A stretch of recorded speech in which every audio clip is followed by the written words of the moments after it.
पद रत्नाकर का पाठ, पद संख्या 1।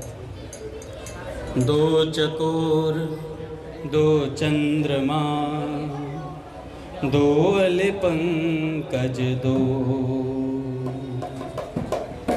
दो चकोर दो चंद्रमा, दो अले पंकज दो। दो चातक दो मेघ प्रिय, दो मछरी जल दो। दो चातक दो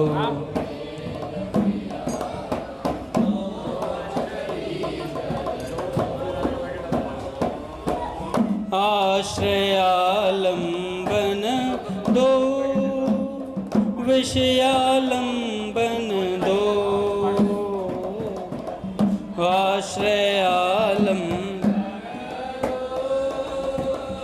विषयालंबन दो, विषयालंबन दो। प्रेमी प्रेमास्पद दो, तत् सुख सुखिया दो। प्रेमी प्रेमास्पद दो। लीला स्वादन निरत, महाभाव रसरास। लीला स्वादन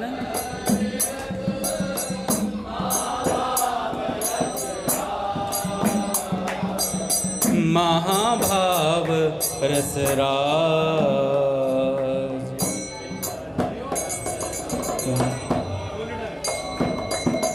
रचे विचित्र सुठि सार, बितरत रस दो दुहुन को।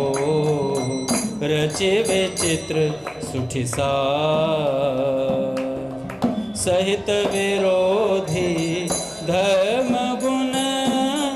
जुगपत नित्य अनंत, सहित विरोधी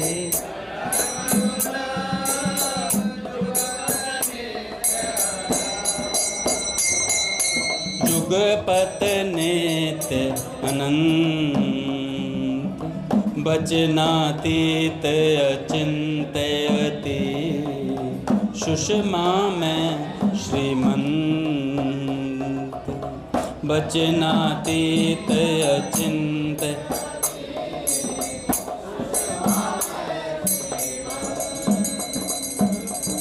श्री राधा माधव चरण, बंदों बारंबार। श्री राधा माधव चरण, बंदों बारंबार।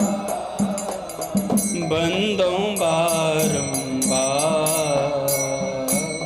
एक तत्व दो तनु धरे, नित रस पारा वार।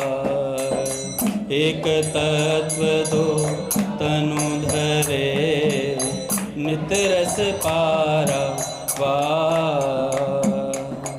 राधा राधा राधा राधा राधा राधा राधा।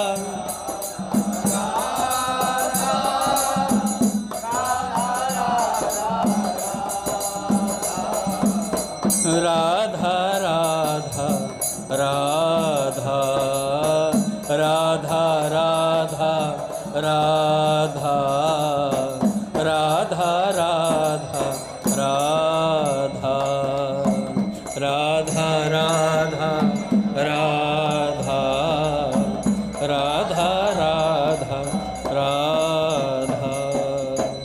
बोलिए भक्तवत्सल भगवान की जय। एक वाइट कलर की एक्टिवा खड़ी हुई है, चीनू बहन। हरि बोल। बड़े सौभाग्य का क्षण है कि आज भी हमें सत्संग और कीर्तन का परम लाभ प्राप्त हो। पहले प्रेम सत्संग सुधा माला से पूज्य बाबा का एक विचार, फिर बाल भक्त ओम प्रकाश जी का चरित्र। हमने उस दिन सुना था, बाबा ने कहा कि खूब तत्परता से नित्य वस्तु में अर्थात भगवान में मन को डुबाइए, नहीं तो सच मानिए इतना पश्चाताप हो सकता है कि उसकी कोई सीमा नहीं। भगवान के नाम रूप गुण लीला आदि के सिवा अगर मन कुछ भी चिंतन करता है तो समझ लें कि घाटे का कोई हिसाब नहीं है। आगे बाबा कहते हैं कि अगर भगवान में मन नहीं लगा तो जीवन बिल्कुल व्यर्थ ही हो गया समझो। कहते हैं बाबा, मन का 16 के अंदर एक भगवान ही ऐसे हैं जिनको पकड़ लेने पर फिर कभी किसी अवस्था में तनिक भी दुख नहीं होता। जो जितने अंश में भगवान को पकड़ लेता है उतने अंश में उसका दुख कम हो जाता है, तथा पूरा पकड़ लेने पर तो दुख बिल्कुल रहता ही नहीं है।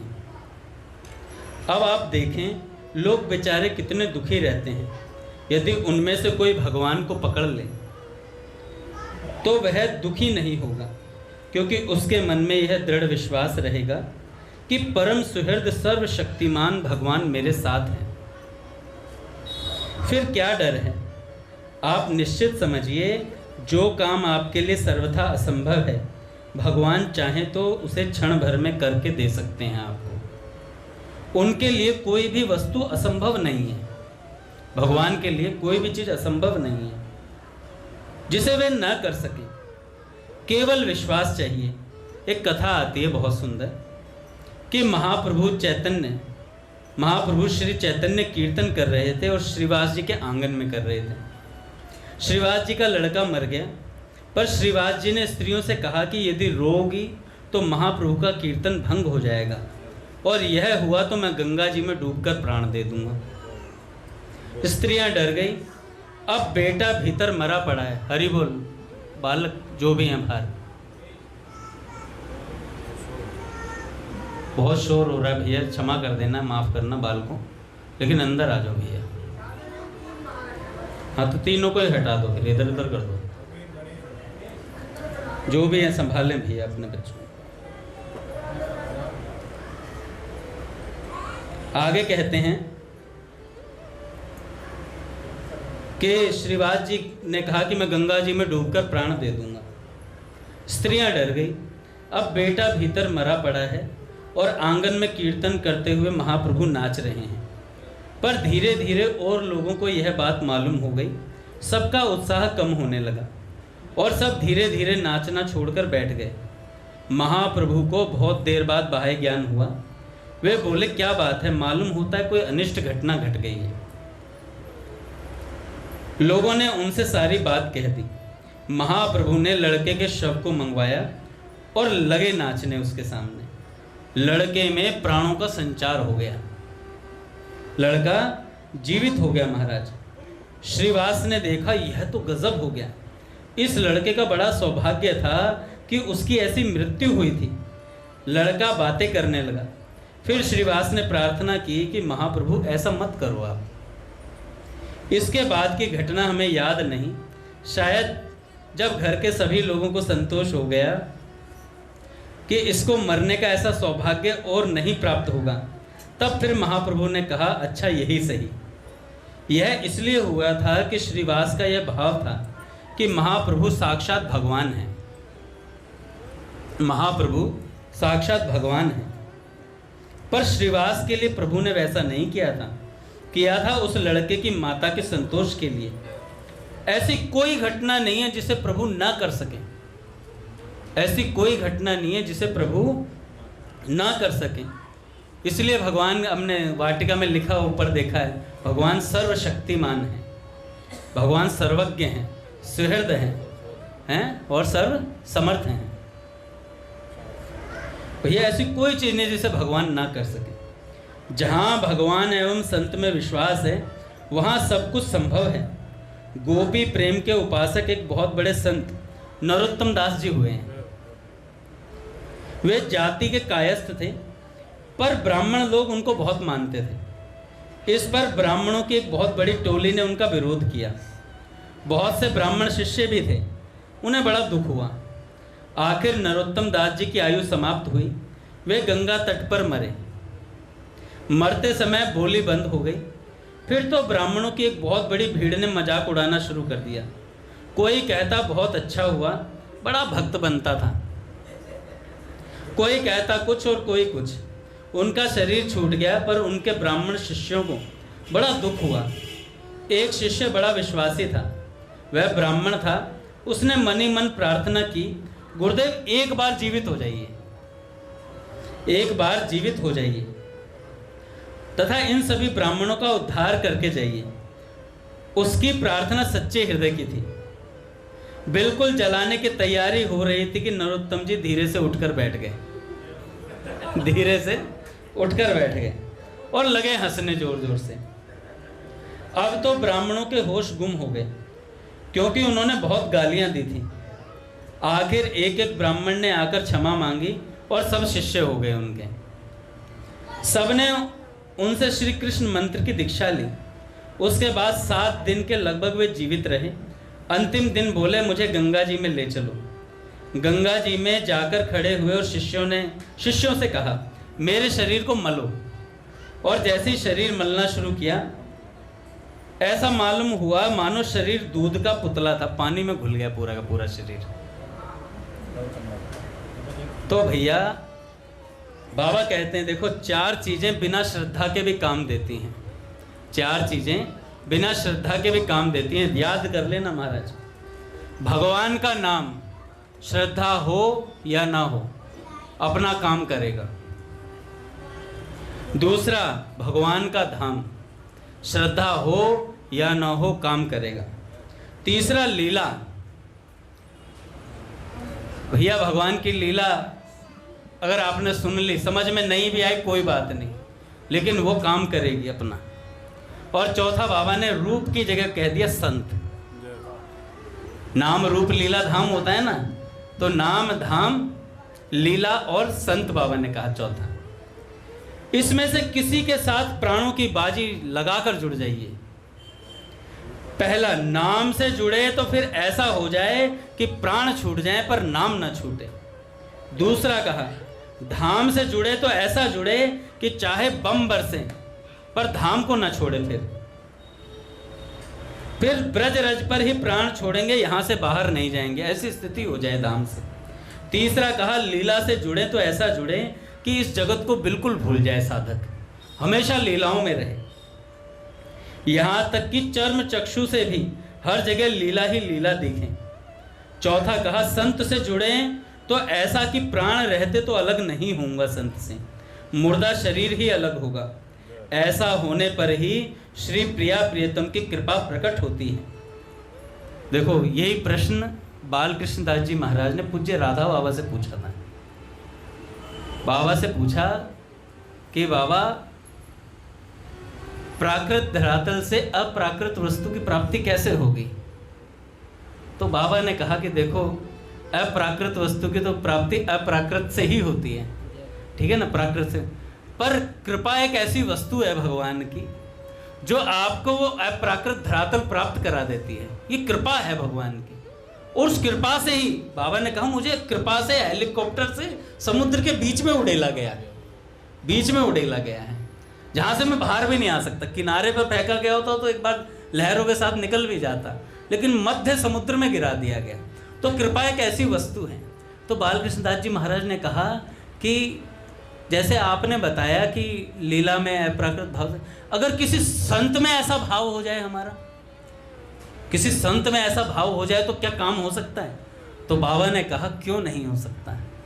चैतन्य महाप्रभु के परिकर जो थे, उनका कैसा भाव, तो उनकी प्राप्ति नहीं हुई क्या वस्तु की? निश्चित प्राप्ति हुई वस्तु की। तो किसी संत में हमारी आसक्ति हो जाए तो बहुत बड़ा काम हो जाता है महाराज। संत में आसक्ति भगवान की प्रीति को प्रदान कर देती है, साक्षात भगवान को लाकर खड़ा कर देती है। ऐसी संत में आसक्ति होनी चाहिए।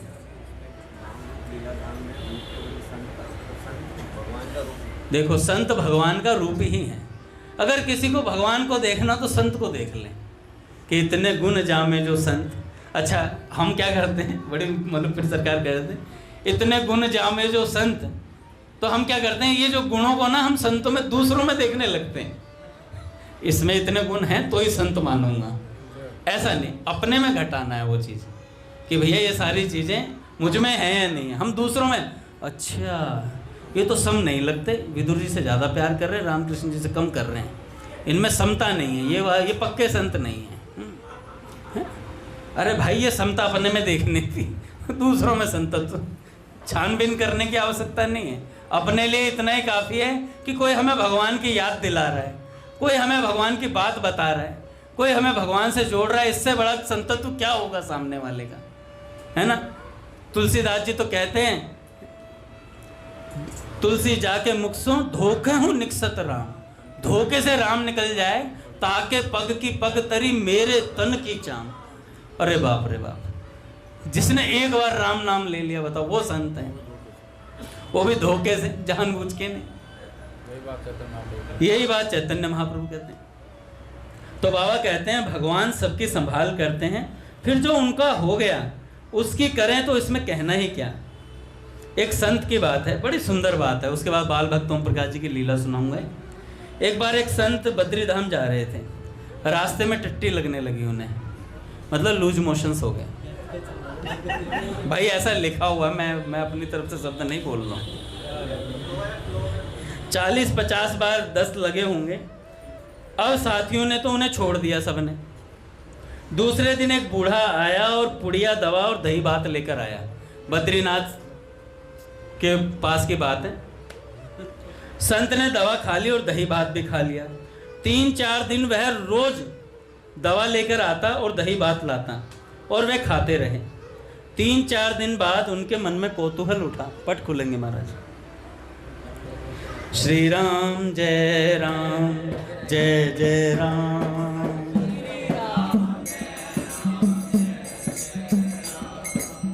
श्री राम जय राम जय जय राम,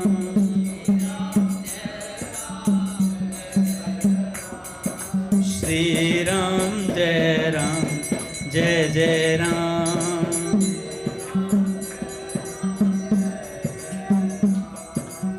श्री राम जय राम जय जय राम,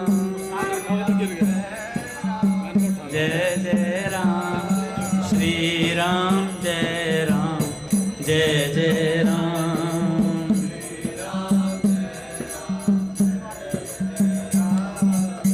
राम नाम रसिया श्री हनुमान,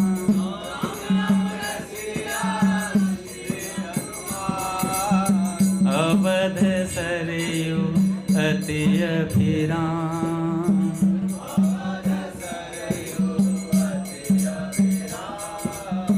जय जय श्यामा जय जय श्याम,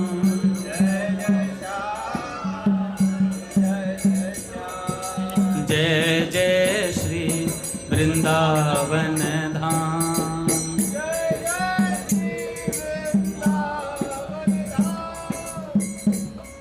बोली राधा माधव सरकार की जय। तो भैया वो जो संत थे बद्रीनाथ धाम जा रहे थे और जाते समय उन्हें लूज मोशंस लग गए। अब ठीक है। तो संत बोले, एक व्यक्ति ने आकर उन्हें क्या दिया, दही भात दी और दवा ला करके दी। 3-4 दिन उन्होंने खाई। तो संत बोले पहले बताओ तुम कौन हो। वह बोला कि नहीं बताऊंगा कौन हो। बाबा बोले मैं भी दही भात नहीं खाऊंगा। उसने कहा मत खाओ, और ऐसा कहकर वह लौटने लगा। पुनः कुछ देर बाद आया और बोला खा लो। मैं कह रहा हूं खा लो। बाबा बोले पहले बताओ तुम कौन हो। आखिर वहीं उस बूढ़े की जगह भगवान प्रकट हो गए। उसी बूढ़े की जगह भगवान प्रकट हो गए। संत बोले महाराज कुछ अनुमान तो मुझे हो गया था कि इस भयानक जंगल में आपके सिवा और कौन हो सकता है, पर नाथ क्या स्वयं आप इस प्रकार की सेवा भी करते हैं? क्या आप स्वयं इस प्रकार की सेवा भी करते हैं? भगवान ने कहा, जहाँ कोई होता है वहाँ तो प्रेरणा कर देता हूँ, नहीं तो स्वयं आ जाता हूँ। यही सच्ची घटना है। और कुछ ही समय पहले की बात है, बाबा कह रहे, बाबा के शब्दों में सुनिएगा कभी ये। बाबा कहते हैं, राम राम राम राम राम, ऐसी सेवा भी करते हैं प्रभु आप, हैं? ऐसी सेवा भी करते हैं। तो भैया भगवान जो हैं सब कुछ करते हैं भक्ति। माधव दास जी के लिए कर रहा था ना, उनके लिए। तो भैया भगवान पर विश्वास होना चाहिए। जिसे भगवान पर विश्वास हो जाता है उसका काम हो जाता है। अभी प्रेमानंद जी महाराज कह रहे थे कि जब कोई नहीं होता तब श्री कृष्ण साथ खड़े रहते हैं। जब कोई नहीं होता तब श्री कृष्ण साथ खड़े रहते हैं जीव के। तो भैया भगवान हमारे सदा साथ रहते हैं। हमें पता नहीं चलता, वो बात अलग है, पर भगवान हैं हमारे साथ। मैं उस दिन सुना रहा था बाल भक्त ओम प्रकाश जी के विषय में, दिव्य लोक की झांकी। तो सारे सखा वैकुंठ पहुंच जाते हैं। बताया था ना कैसे उसको पीटा था जो देव, वो जो आए थे भगवान का गुप्तचर। तो इंद्र महल में बढ़े भैया, धीरे धीरे ग्वाल बाल आगे बढ़ गए। वहां लिखा था देवराज इंद्र का महल। इंद्र का महल तो सबसे विलक्षण था। ग्वालों की आंखों में चकाचौंध छा गई। अरे तेरी, ये ऐसा भी महल होता है? वहां पर दिव्य सुगंधित हवा चल रही थी। चारों ओर आनंद उमड़ रहा था। अप्सराओं का नृत्य, अप्सरा आली कृष्ण प्रिय, और गान हो रहा था। गान हो रहा था। इधर उधर जाती हुई देव कन्याएं, उनके देव कन्याओं की साड़ियां लहरा रही थी। उनकी खुली चोटी में फूल विचित्रता से गुथे हुए थे। इंद्र देवताओं की सभाओं में शान से बैठे थे। उनकी आज्ञा से मेघ जल वर्षा के लिए जा रहे थे। उस सभा की अपार विशालता देखकर आश्चर्य होता था। आगे माया का भवन आया। वहाँ की शोभा का क्या कहना। वह शोभा मंदिर में लताओं की कुंज में सिंहासन पर बैठी माया देवी मुस्कुरा रही थी। श्री कृष्ण को देखते ही आलिंगन करने दौड़ी माया। ग्वाल बालों को यह बात अच्छी नहीं लगी, दूर दूर थोड़ा। मनवा बोला, देखो कैसी चुड़ैल आई है हमारे कन्हैया से लाड़ लड़ाने के लिए। सखाओं ने कन्हैया का हाथ पकड़कर अपनी ओर खींच लिया। माया देवी लज्जित होकर लौट गई। आगे चलते चलते क्षीर समुद्र का तट आ गया। मानो चांदी की चमचमाती धारा बह रही हो। उसके किनारे बड़े बड़े कमल खिले थे। उस समुद्र के बीच में शेषनाग की विशाल शैया पर वही 4 हाथ वाला देवता आनंद से लेटा था। उसे देखकर मनवा चौंक उठा, बोला, देखो यही है वह 4 हाथ वाला। अब क्या करूं, कहाँ भाग जाऊं, यह मुझे अवश्य पकड़ लेगा। इतने में एक नाव आ गई। कन्हैया के कहने से सब सखा उसमें बैठ गए। एक नौका क्षण मात्र में तेजी से जाकर सर्पशैया के पास पहुंच गई। शेषनाग ने अपने हजारों मस्तक झुकाकर श्री कृष्ण को प्रणाम किया। देखो विष्णु भगवान वहां सामने लेटे हुए हैं, इधर श्री कृष्ण भगवान, शेषनाग प्रणाम कर रहे हैं। अद्भुत दृश्य है। वह 4 हाथ वाला देवता भी उठा और श्री कृष्ण को उसने प्रणाम करके अपने पास बिठा लिया। कन्हैया का यह स्वागत सत्कार देखकर सखाओं को बड़ा आश्चर्य हुआ। इतने में वह दूत आकर बोला, यह सखा सब आपकी हंसी उड़ाया करते हैं, बताओ इनका क्या सजा दी जाए। भगवान बोले, इन सबको समुद्र में डुबकियां लगवाओ। वह दूत सबको पकड़ने चला तो मनवा डरकर बोला, देख भैया कन्हैया, यह नहीं मानता है। अरे ओ 4 हाथ वाले देवता, तू अब क्या मुझे क्षमा कर दे। अब मैं कभी तुझे नहीं कहूँगा कुछ, तेरा नाम जपूंगा प्यारे। इस पर भी वह दूत जबरदस्ती पकड़कर मनवा को डुबकी पर डुबकी लगाने लगा। यह मनवा कौन है? ओम प्रकाश जी हैं ये, अपने सखा भाव से वहां हैं। तब झुंझलाकर मनवा ने कहा कि यह 4 हाथ वाला देवता बड़ा दुष्ट है। भगवान बोले, अरे तू मुझे दुष्ट कहता है, अच्छा लाओ इसे पकड़ लाओ, मैं इसे चबा जाऊंगा अभी। भगवान कहते मैं इसे चबा जाऊंगा अभी। मनवा बोला नहीं नहीं अब नहीं कहूँगा, गिड़गिड़ा कर, अब के छोड़ दे, अब के कुछ नहीं कहूँगा भाई, कुछ नहीं कहूँगा। भगवान बोले तू जरूर कहेगा, मुझे पता है। मनवा बोला मैया की सौगंध नहीं कहूँगा, तेरे हाथ जोड़ूं पैर जोड़ूं। भगवान ने कहा नहीं आज तुझे नहीं छोड़ूंगा। ऐसा कहकर भगवान ने उसे पकड़ लिया और हंसते हुए बोले यार तू बड़ा मीठा है, तुझे में बड़ा स्वाद आएगा खाने में। ऐसा कहकर अपने मुख के पास ले गए। तब अत्यंत भयभीत होकर आर्त स्वर से करुण क्रंदन करते हुए मनवा ने अपने प्रिय सखा को ही पुकारा, हा कृष्ण रक्षा करो। इतना कहते ही भगवान ने उसे छोड़ दिया और वह अंतर ध्यान हो गए। सारा दृश्य गायब हो गया वहाँ से। सबने देखा कि यमुना जी में हम लोग तैर रहे हैं, सामने वही वृंदावन है और तट पर खड़ी गायें इंतजार कर रही हैं। लीला में श्री कृष्ण तुम्हारी जय हो। अगली लीला का नाम है मिलन। वृंदावन का मनोरम सुंदर दृश्य देखकर सबका मन मयूर नाच उठा। दोपहर में थके हुए बूढ़े गोप सुस्ताने लगे। राघव जी, बूढ़े गोप सुस्ताने लगे। आप बूढ़े नहीं हो। कुछ गोप अपनी गायों के लिए खिरक बना रहे हैं। बड़े बूढ़ों में सलाह हो रही है कि खिरक कहाँ बने। सामान अभी गाड़ियों में ही भरा है, केवल पुरुषों के बैठने के लिए खाटें उतारी गई हैं।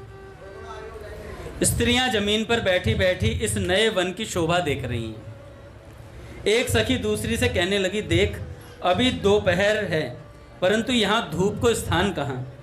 ऊंचे ऊंचे वृक्षों की सघन शीतल छाया और चारों ओर हरियाली ही हरियाली नजर आती है। वृंदावन की शोभा है ये। देख इन पेड़ों को देख, तोते झुंड के झुंड कैसा मधुर कोलाहल कर रहे हैं।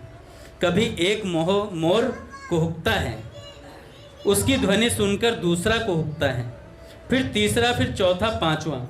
इस प्रकार सारा वन गूंज उठता है। यहाँ के मोर भी बड़े सुंदर प्रतीत होते हैं।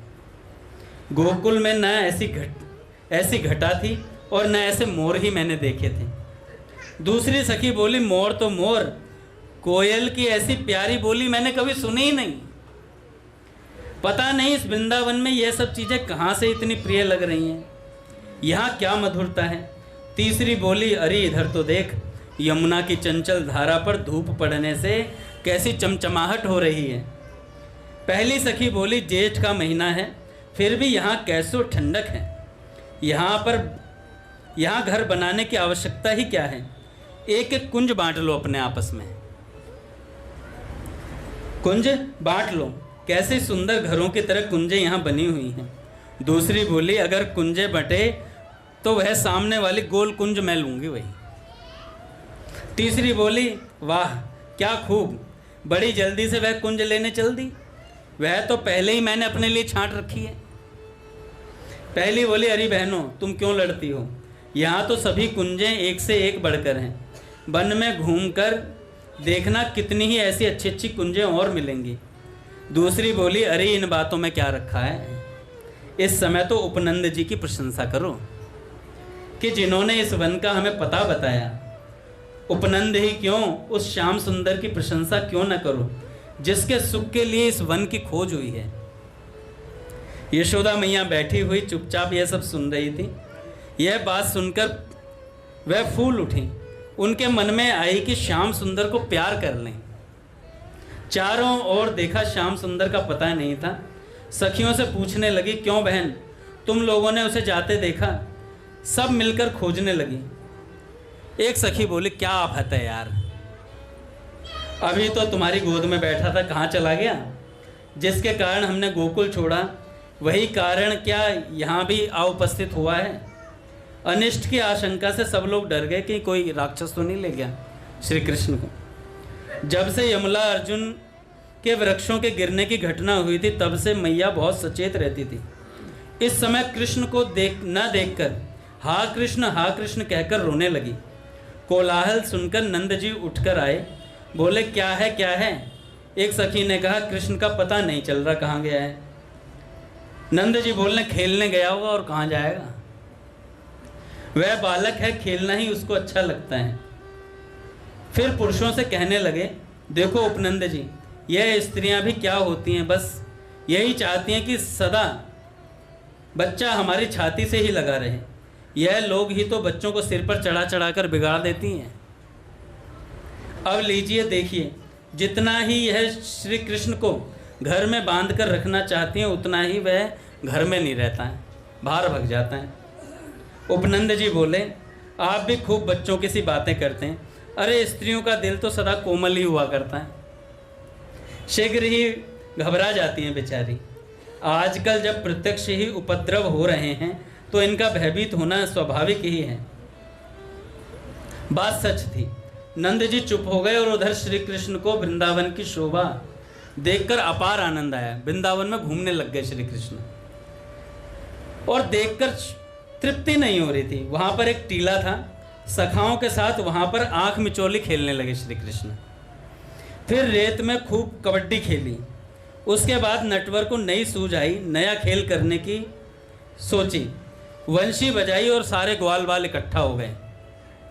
श्री कृष्ण ने कहा, आज हम लोग गोकुल छोड़कर नई जगह आए हैं, सो अब आज यहाँ कोई नया खेल खेलो। कृष्ण बोले, अच्छा तो इस टीले पर सब लोग चढ़ जाओ। अब सब लोग टीले पर चढ़ जाओ। सखा दौड़कर टीले पर चढ़ गए। सब लोग गिने गए। बलराम सहित 12 सखा थे। श्री कृष्ण सब सखाओं की लाइन लगाने लगे। एक लाइन में 4 खड़े किए, एक लाइन में 5। फिर सबको हटाकर 4-4 की 3 लाइनें बनाई।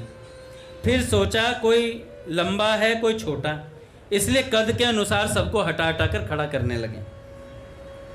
बलदाऊ जी जिस लाइन में खड़े होते वही लाइन कुछ बड़ी सी दिखाई देती। बार बार इधर उधर हटने से बलदाऊ जी को क्रोध आ गया। कभी बलराम जी कह रहे इस लाइन में लग, कभी इस लाइन में लग, कभी इस लाइन में लग, तो दाऊ जी को गुस्सा आ गया, क्या है यार ड्रामा कर रखा है, मैं नहीं लग रहा। बार बार इधर उधर हटने से दाऊ जी को क्रोध आ गया। श्री कृष्ण के पास आकर थाप पीठ पर जमा कर बोले, खेल वेल का तो कुछ पताता नहीं, नचा रहा है खड़े खड़े घंटे भर से। कभी कहता है लाइन बनाओ, कभी कहता है यहाँ खड़े हो जाओ, कभी कुछ कभी कुछ। बलदाऊ जी ने देखा श्री कृष्ण की कुछ रोनी सी सूरत बन गई, बस अश्रु निकलने की देर है।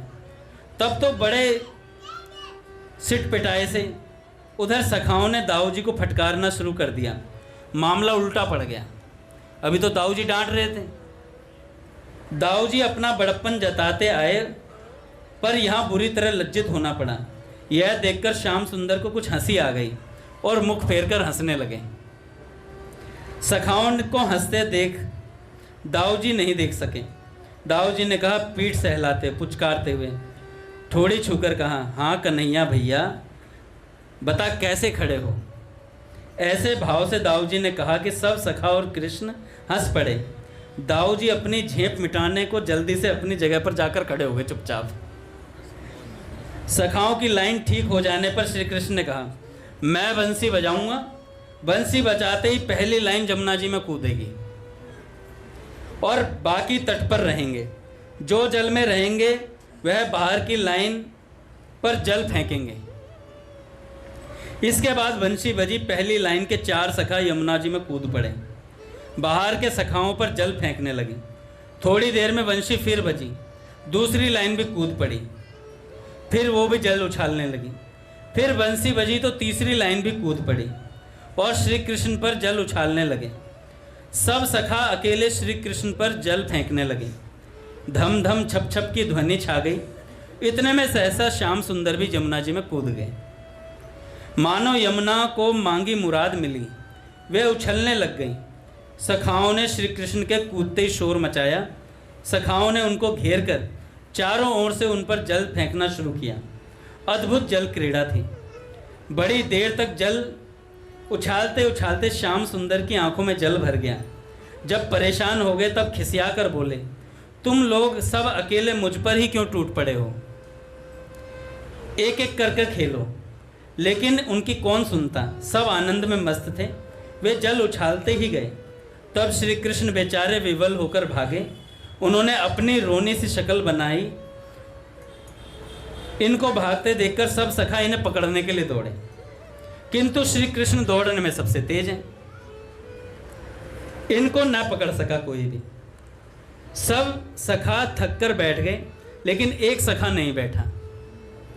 वह कृष्ण के पीछे पीछे दौड़ता ही चला गया। उसे दौड़ता देखकर श्री दामा कहने लगे, अरे ये सखा कौन है? अच्छा, ये सखा कौन था? ये बाल भक्त ओम प्रकाश जी हैं। मनसुखा ने मुस्कुराते हुए कहा, यार इसका नाम क्या है, कौन है ये? मनसुखा ने मुस्कुराते हुए कहा, भैया श्री दामा, मैं इसका नाम जानता हूँ। यह विचित्र सखा इसी वृंदावन का प्रतीत होता है, क्योंकि गोकुल में यह लुक छिपकर रोज चक्कर लगाया करता था। जब मैं सुबह दातुन तोड़ने जाता था तो यह नंद भवन के पीछे टहलता हुआ मिलता था। जब हम गाय चराने जाते तो भी यह पट्ठा कभी कभी दूर दूर वन में चक्कर लगाते रहता था। श्री कृष्ण को देखने की चेष्टा करता रहता था। एक दिन मैं नंद भवन में सो रहा था। यशोदा मैया की शैया पर कन्हैया सो रहा था। रात में मेरी आंख अचानक खुल गई। तब मैंने देखा कि यही सखा श्री कृष्ण की चौपाई के पास खड़ा है। ये लीला भैया ने बताई थी एक बार। मैं सोचने लगा ये अजब उल्लू है। इसकी टांगे भी नहीं दुखती और इसको नींद भी नहीं आती। रात में लुक छिपकर कन्हैया को देखने क्यों आया है? बेवकूफ नहीं तो क्या। थोड़ी देर बाद यह सखा श्री कृष्ण की चारपाई की पाटी पर लेट गया और श्री कृष्ण को छाती से लगाकर क्षण मात्र में उठ खड़ा हुआ और प्रेम मग्न होकर नाचने लगा। उसके बाद धीरे से पाटी पर लेट गया। श्री कृष्ण का हाथ जो यशोदा मैया के पेट पर रखा था, धीरे से उठाकर अपनी छाती पर रख लिया इसने। विचित्र आनंद का अनुभव करने लगा। इतने में यशोदा मैया की नींद सहसा टूट गई। यह सखा डरकर पाटी के नीचे खिसक गया। यशोदा मैया ने चौंक कर पास रखी हुई मोटी लाठी उठाकर भरपूर जोर से जमा दी इनके। वह बेचारा तिलमिला उठा, परंतु तारीफ की बात तो यह है कि हाथ तक न निकली उसके। उसकी चोट का ख्याल कर मेरे तो आंसू भर गए। यशोदा तो शायद इसे जिंदा भी ना छोड़ती, पर मैं उठकर फौरन पहुंच गया। मुझे देखते ही यह भाग खड़ा हुआ। ना जाने क्यों यह मारने वाले से तो डरा नहीं, पर डरा मुझ बचाने वाले से, मनसुखा कहते हैं। एक दिन की और विचित्र घटना है। मैंने देखा यह नंद भवन के आसपास चक्कर काट रहा है। संध्या का समय था। हम सब गायें चराकर आए थे। मैंने पीछे से जाकर इसके कंधे पर हाथ रखा और प्रेम से पूछा, क्यों, कैसे चक्कर लगा रहे हो? क्या श्री कृष्ण से मिलना चाहते हो? अगर कहो तो अभी बुला दूं। तब यह सखा भोला बनकर कहने लगा, क्या कहा, कौन कृष्ण? मुस्कुराते हुए मैंने उत्तर दिया, वही सांवला। शायद आपने उसे कभी देखा भी ना हो। वह बोला, नहीं देखा तो है, लेकिन मुझे उससे मतलब क्या? बोला, ठीक कहते हो। भला आपको कृष्ण से क्या मतलब? मतलब तो उसे आपसे होगा। यह सुनकर जल्दी जल्दी एक और चलने लगा। मैंने कहा, ठहरिए, ऐसी भी क्या नाराज़गी है? अजय कृष्ण की और तो आप देखते देखते अघाते ही नहीं, हमारी ही सूरत से घृणा क्यों है? मनसुखा कह रहा है। इस पर वह शर्माकर बोला, क्षमा कीजिए, इस समय मुझे एक जरूरी काम से जाना है। मनसुखा जी बोले, यही तो मैं कहता हूँ, हमारी सूरत में ऐसा कौन सा अपराध कर दिया कि मुझे देखते ही ज़रूरी काम याद आ गया तुझे? लेकिन इस पर वह रुका नहीं। तब मैंने दौड़कर पास जाकर, अच्छा अपना नाम तो बताते जाइए। तब थोड़ा सा मुस्कुराकर वह बोला, मेरा नाम ओम है।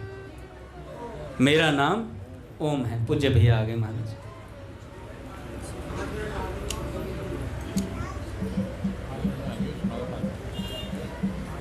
तो उन्होंने कहा, मेरा नाम ओम है। बस शीघ्रता से चला गया। मैंने समझ लिया कि मुझसे पीछा छुड़ाने के लिए यह बहाना करके टल गया है, पर यह जाएगा नहीं। इसलिए मैं नंद भवन के आगे लगे हुए पेड़ पर चढ़ गया और देखने लगा, ये जाएगा कहाँ। इतने में मैं फिर धीरे से आया और सूना रास्ता देखकर घबराता हुआ अंदर चला गया। मुझे बड़ा आश्चर्य हुआ, आज ये इतनी हिम्मत कहाँ से बटोर लाया। आज तक तो ये बाहर ही चक्कर लगाया करता था। मैं पेड़ पर कुछ ऊंचे चढ़ गया और जिससे कि अंदर का कुछ हाल देख सकूं। यशोदा मैया उस समय दूध वाली रसोई से आग लेकर व्यंजन रसोई की ओर जा रही थी। संध्या की अंधेरी में आते हुए इस सखा को देखते ही चौंक कर बोली, कौन है मनसुखा? यह सुनकर वह घबरा कर बोला, नहीं नहीं मैं हूँ, बता दीजिए कृष्ण कहाँ है? यशोदा जी बोली, तुम कौन हो? जो आता है वही कृष्ण कृष्ण करता है। रोज एक नई सूरत सामने आ जाती है, रोज एक नई दुर्घटना लगती रहती है। श्री कृष्ण उस समय काली गैयां दोह रहे थे। वह वहीं से बोले, कौन है री मैया? यशोदा जी ने बोला, न जाने कौन है, नाम पूछो तो बताता नहीं, कहता मैं हूँ, कहता है मैं हूँ। श्री कृष्ण बोले, मैया उसे कह दे आता हूँ। यह सुनते ही वह प्रफुल्लित हो उठा, कुछ आगे आ गया। इतने में यशोदा जी ने दीपक जलाया। उसे अच्छी तरह से देखकर पहचान लिया, ये तो वही रात वाला जिस पे लट पेरा था। बस चौंक पड़ी। यशोदा जी क्रोधित होकर, चल निकल यहाँ से दुष्ट, खबरदार जो तूने अब की बार इधर मुंह भी फेरा। ऐसा कहते कहते यशोदा जी ने वही कंडे पर रखी हुई आग फेंककर उसके मुंह पर मारी। वह आग तो बीच में ही गिर गई, पर कंडा बड़े जोर से उसके मुख पर लगा, लेकिन इसने उफ तक न की। कंडा उठाकर वह उल्टे पांव बाहर निकला और पेड़ के नीचे बैठ गया। मैं पेड़ से नीचे उतरने वाला था, पर रुकना पड़ा। देखा कि वह आकर खूब सिसक सिसक कर रो रहा है। फिर ना जाने क्या सूझी, वह उस कंडे को लेकर चूमने लगा। बड़ी देर तक चूमने चाटने के बाद वह हा कृष्ण कहकर उसी कंडे से अपना मत्था आप ही फोड़ने लगा। बाद में अपने मुख को उसी पेड़ से रगड़ने लगा जोर जोर से। मुझे उसकी दशा पर बड़ी दया आई।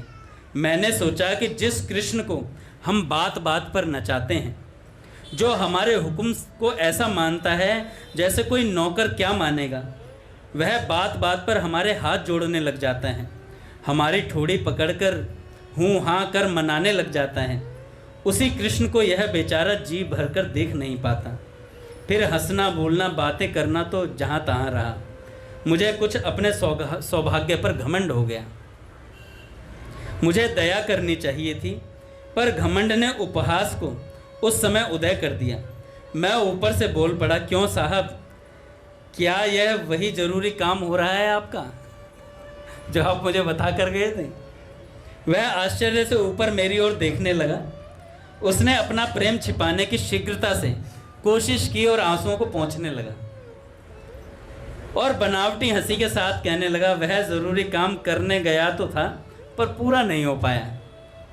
मैंने कहा, तो क्या जब पूरी नाक छिल जाती तभी काम पूरा होता है? फिर मैंने गौर से देखा, उसकी नाक से खून बह रहा था, परंतु इस बात की ओम को परवाह न थी। मेरे कहने से उसने नाक पर हाथ रखा तो खून से हाथ लथपथ हो गया। बाद में शर्मा कर बोला, नहीं जी, मुझे पागलपन की बीमारी है। मैंने कहा, मैं आपका पागलपन खूब समझता हूँ। जब आपका ज़रूरी काम पूरा नहीं होता तब बीमारी का दौरा हो जाता है। लेकिन मेरी तो श्रीमान से यही प्रार्थना है कि यदि मुझ सेवक को तभी आज्ञा दी होती तो 2 मिनट में आपका काम बनवा देता। श्रीमान को ये कंडा चूमने और चाटने की जरूरत नहीं पड़ती और लकड़ी खाने तथा माथा फोड़ने की नौबत भी नहीं आती तुम्हारे लिए। उसकी आंखों के आगे अंधेरा छा गया, क्योंकि उसकी सारी पोल मैंने खोल दी थी। उसने कसकर मेरे पैर पकड़ लिए और रोते हुए बोला, दया में आपसे बढ़कर दुनिया में और सौभाग्यशाली कौन होगा? मनसुखा के पैर पकड़कर बोलने लगा। आप साक्षात श्री कृष्ण के सखा हैं। हाय, आज यदि कहीं मैं भी कृष्ण का सखा होता और वह श्री कृष्ण कहीं मेरी ओर भी हंसकर देख लेते, कभी अपनी मधुर कोयल सी बोली के द्वारा मेरा भी नाम बोलकर मुझे बुलाते, तो मैं कृतार्थ हो जाता। हाय रे मेरा दुर्भाग्य।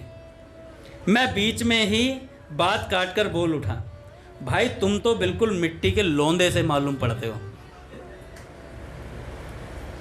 तुम कृष्ण को समझते क्या हो?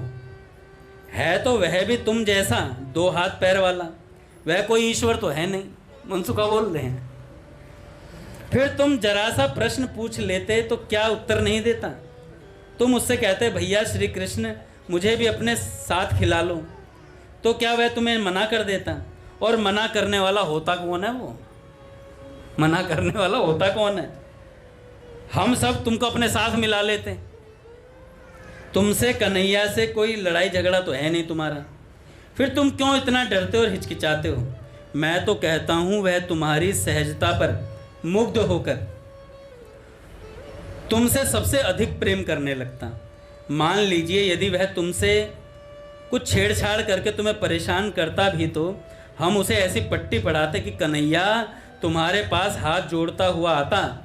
यह सुनकर वह मेरे मुख पर हाथ रखते हुए बोला, ओम बोला, मनसुखा के मुख पर हाथ रख दिया। बस बस भैया ऐसी बात मत कहो, आप भाग्यशाली हो, आपके लिए बात ठीक हो सकती है, पर मेरे तो वो प्रभु हैं, मेरे आगे वे हाथ जोड़ें ऐसी बात नहीं है, मेरे आगे वो हाथ ना जोड़ें। तब मैंने उससे कुछ प्रेम पूर्वक कहा, जी हाँ आप बड़े अभागे हैं, ठीक है, किसका इतना सौभाग्य है कि कृष्ण को छाती से लगाए और श्री कृष्ण के कर कमल को छाती पर रखकर आनंद का अनुभव करें। ये सब तुम करके आए हो। ओम से कह रहे तुम करके आए हो। भैया छाती से लगाए। इस सौभाग्य को तो आपने उस रात में सहज ही प्राप्त कर लिया था, फिर भी अभागे बने रहे हो चुपचाप। यह सुनते ही वह बहुत विवल होकर रो उठा, फिर गदगद होकर बोला, भैया मैं क्या बताऊं, मैंने यह ऐसा कभी किया है कि जिसके कारण आप लोगों के सामने मुख दिखाने योग्य नहीं हूँ। सचमुच मैंने बहुत बड़ा अपराध किया है। आपको तो मेरी बातें मालूम हो गई, बहुत रोकता हूँ, पर ये जो मेरा मन है ना, मानता नहीं है, बार बार दौड़कर वहाँ पहुँच जाता है।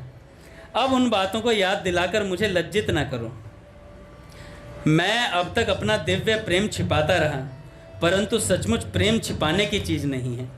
अब मैं जैसा भी हूँ आपके सन्मुख हूँ, जैसा भी हूँ मनसुखा जी आपका हूँ। अब आप मुझे जो चाहे दंड दीजिए। मुझसे उसकी सरलता देखकर ना रहा गया। मनसुखा जी कहते हैं, बाहरी सरलता मेरी आंखों में अश्रु छलक पड़े। मैंने बरबस उसे छाती से लगा लिया। थोड़ी देर तक हम दोनों खूब रोते रहे। उस रोने में बड़ी विलक्षणता थी।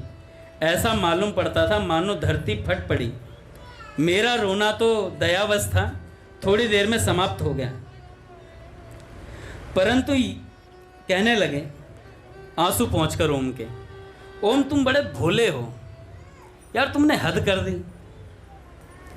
तुम्हारे इस सच्चे प्रेम पर तो ईश्वर भी 7वें आसमान से खिंचा हुआ चला आता, परंतु यह श्री कृष्ण आदमी नहीं है, पत्थर है यार। तुम इतना प्रेम कर तो ये चल कर नहीं आता है, पत्थर है श्री कृष्ण। तुम व्यर्थ ही रो रहे हो। यह बातें पाप या अपराध नहीं है, यह तो तुम्हारा शुद्ध प्रेम है, यह तो दिव्य भव्य भाव है। इसके लिए दंड कैसा? भैया ओम, तुम्हें श्री कृष्ण शीघ्र ही प्राप्त होगा। तुम धैर्य धारण करो। तुमने बिना मतलब तिल का ताड़ बना डाला यार।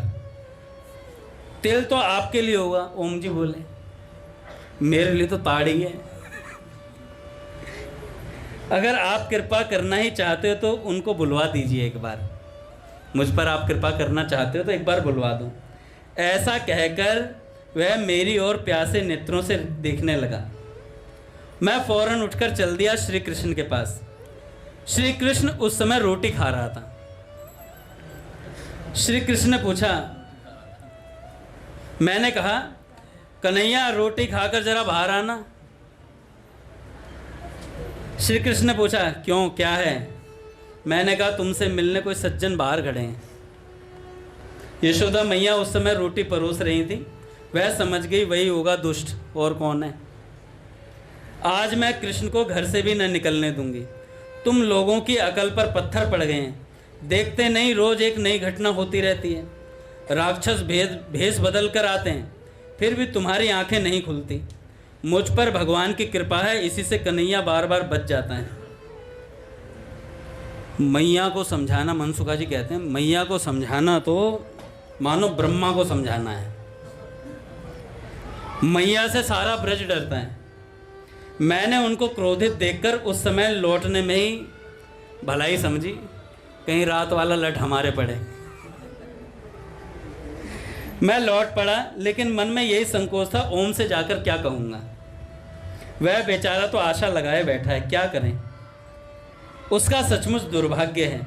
ऐसा सोचते हुए मैं बाहर आया। बाहर आकर देखा तो ओम का कहीं पता न था। बाहर निकलते समय मुझे किसी के भागने की आहट जरूर मिली थी। शायद उसने वो बातें सुन ली थी।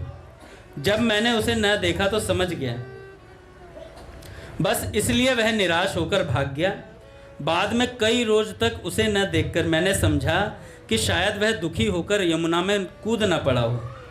बस तब से उस दिन के बाद आज यहाँ वृंदावन आने पर दिखाई दिया है ये लड़का।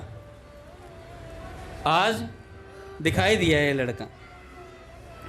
श्री रामा जी बोले, मनसुखा जी ने जब ये सारी बातें बताई ना कि ये जो ओम है ना नंद भवन के बाहर घूमता रहता है, ऐसे ऐसे इसके ये हुआ, श्री रामा जी को बता रहे थे। तो श्री रामा जी ने कहा, भैया मनसुखा, तब तो ये ओम बड़ा प्रेमी व्यक्ति है यार, तुमने इसका जिक्र कृष्ण से क्यों नहीं किया अभी तक। मनसुखा बोले, अरे यार ये कृष्ण भी बड़ा मनहूस पत्थर है। मनसुखा बोला, ये कृष्ण भी बड़ा मनहूस पत्थर है। दादा भैया आ रहे हैं।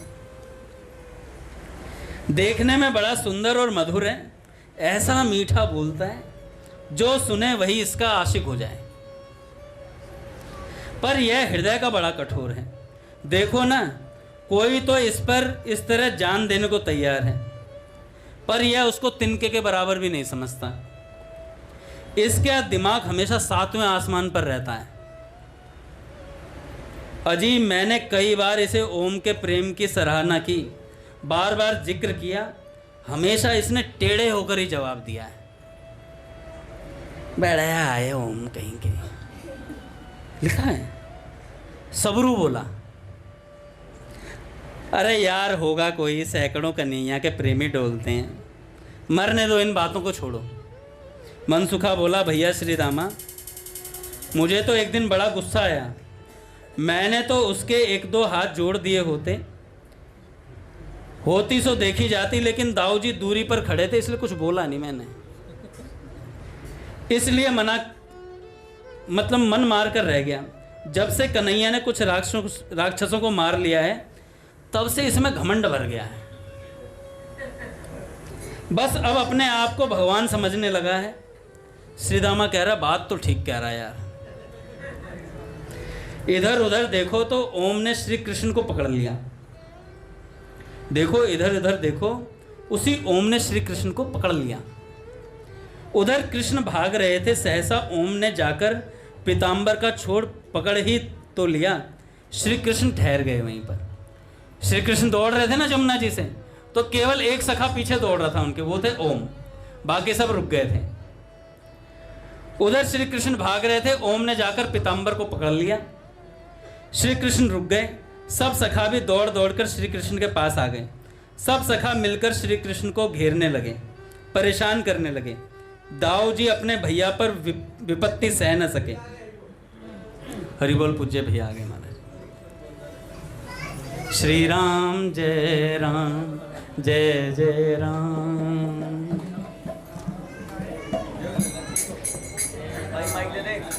श्री राम जय राम, जय जय राम।